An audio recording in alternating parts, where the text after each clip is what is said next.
question is, what is affordable housing? In San Francisco, the term is meaningless at this point. Because the city will say that earning 110 or 120% or even 140% of their median income is affordable.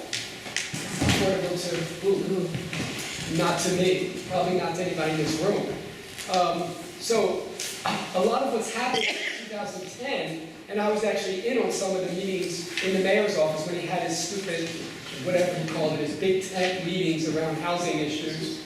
A lot of what happened there was David Chu and Scott Wiener pushing this agenda of the middle class and how that had to be a priority for the city of San Francisco, was taking care of the middle class. And the middle class was defined as people who are making a whole hell of a lot more than what we think of as people who need affordable housing. But I think they were pretty successful in getting Ed Lee to shift to the position of, we got to take care of this middle class. And I keep putting quotes around it because I still don't understand what it means.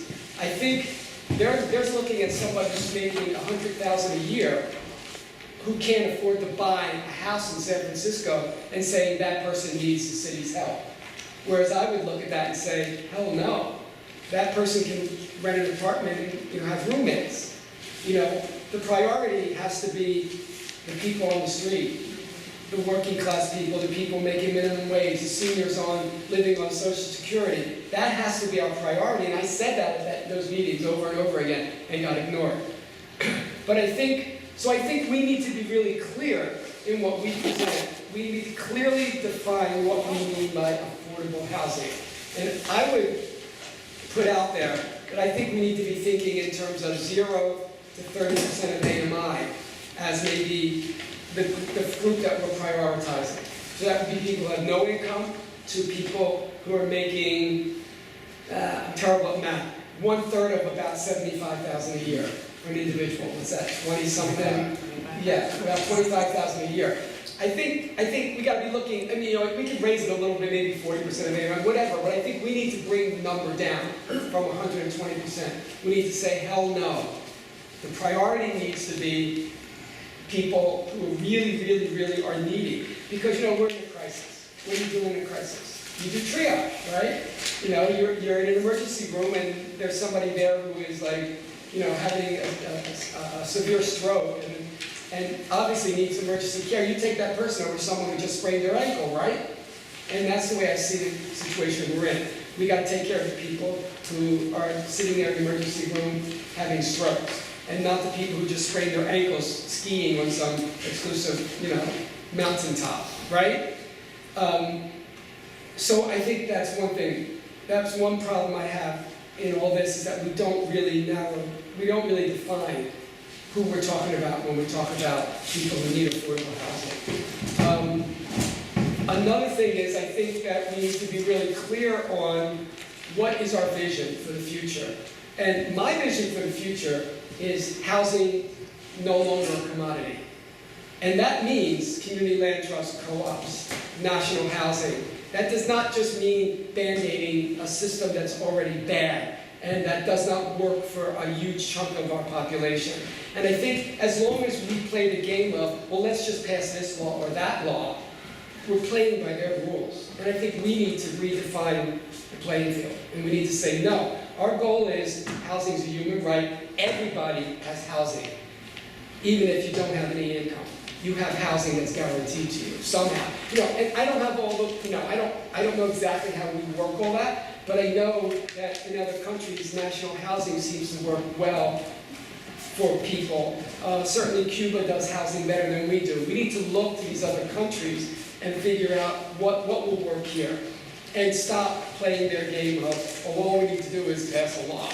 No, fuck it. The system does not work for poor people and working class people. It works for the rich really well. So I think that's another thing that I would like to see us tackle here, is this, what is our vision? What is the ultimate goal? And I would say housing no longer a commodity. We emphasize land trust, taking the land off the market, putting the real estate business out of business, national housing, creating situations, some plan for how we're going to house everybody. So that's another concern that I have.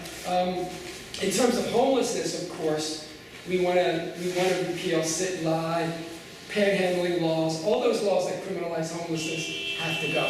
The anti-tent laws, closing the parks at midnight, all this bullshit that was put on the books to satisfy neighbors and to make politicians look like they're doing something when they're doing absolutely nothing except criminalizing a whole class of people. So I think we have to start from, as far as I'm concerned with homelessness, we've got to start from the position that it is not a crime to be homeless. It is the failing of the system that people are homeless, not because people are criminals or alcoholics or drug addicts or whatever else they say about folks. So I think that's really vital to be in here. Again, we've got to have a vision. What is the vision? The vision is the way to end homelessness is a home. Give somebody a home, you've ended homelessness, right? It's that simple. And I think we need to say that. And sometimes when I say it to people, people say that's naive and that's too simplistic. It's not too simplistic. If you're homeless, you don't have a home. You give them a home, you're not homeless, right? Okay, yeah, sometimes you need services and support systems to help the person go from living on the streets to being in a home again. But the reality is the simple solution is a home. So I think, again, we need to have that as the basis for our discussion of homelessness, is that's our goal, is everybody has a home. And again, how we get there, that means we gotta build housing for people, right? Prop C is a really good beginning. Prop C is going in the right direction.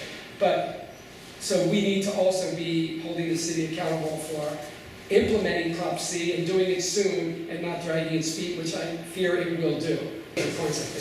Oh, and I just want, I might add, I think also a really vital part of dealing with any housing crisis is to stop evictions. So nobody puts enough emphasis on that. As long as people are evicted, you're going to have more homelessness and you're going to have more problems. You've got to stop evictions. Whatever we have to do to stop people from evicting. Before people get evicted, they end up on the streets of San Francisco. There is no doubt in anybody's mind. Even people in the city are saying that now. Oh yeah, evictions are leading to homelessness.